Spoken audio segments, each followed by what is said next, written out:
Hello મિત્રો, તો કેમ છો બધા મિત્રો? મજામાં જશો? ફરીવાર આવી ગયા છે એક નવા વિડીયો સાથે ને આજ આ વિડીયો આવવાનો છે અમારા ખેતરનો. જો આમાં અમારે લગાવવાની છે કેળુંના રોપડા. જો કેળું પણ અહીં છે, આજે જ આવેલી છે. આ રીતના કાંઈક રોપડા હોય ને આને લગાવવાના છે ખેતરમાં. વિડીયો આખો આવી જશે અને આમાં અત્યારે સુનાથી નિશાન કરવાના છે 5-5 ફૂટના. આ સા છે ને એમાં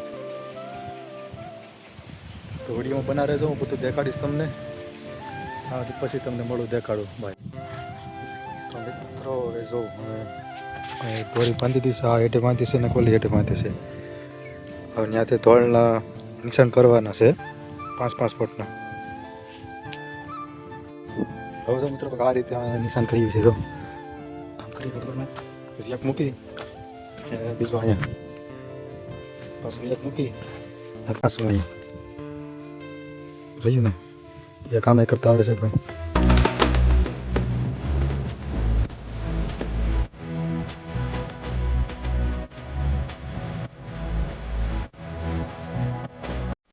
મિત્રો જો તમને એક વસ્તુ દેખાડું, આખો દિન મહેનત તમારી. આમ જો દેખાય છે કઈ લાઈન, ને આ બાજુથી પણ જો અલગ લાઈન દેખાય છે. ને એકવાર આ સાઈડ જો દેખાય છે લાઈન, ને એકવાર જો આમ.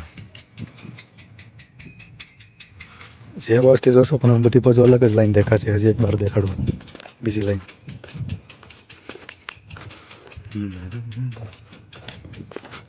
આખો ત્યાં જ કર્યું છું. આમ જો, આમ જો.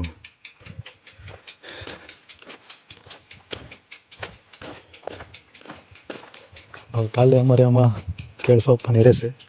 જો પડે ને હિરણ તરખણિયા. કેમ લાગ્યું પણ? તો મિત્રો આ વ્લોગને હું અહીંયા એન્ડ કરું છું, ને આગળ તમને હું બતાવીશ કે કેળું કઈ રીતે સોંપી. ને વિડીયોમાં બના રહેજો. તો એ તમને હું કાલે દેખાડીશ, કારણ કે વિડીયો મોટો થઈ જાય છે. વિડીયો મોટો થઈ જાય એટલે કોઈ જોઈ નહીં, એના કરતાં નાનો વિડીયો સારો. જો આમે છે બધું. ને વિડીયોમાં નવા હોય તો પણ લાઈક કરી દેજો, સબસ્ક્રાઈબ કરી દેજો. ને મારા ચેનલમાં અલગ અલગ જ વસ્તુ જોવા મળશે, ક્યારેક ખેતીનું ને ક્યારેક ફરવાનું. એટલે સબસ્ક્રાઈબ કરી લેજો. મળીએ નવા વિડીયોમાં કાલે. બાય.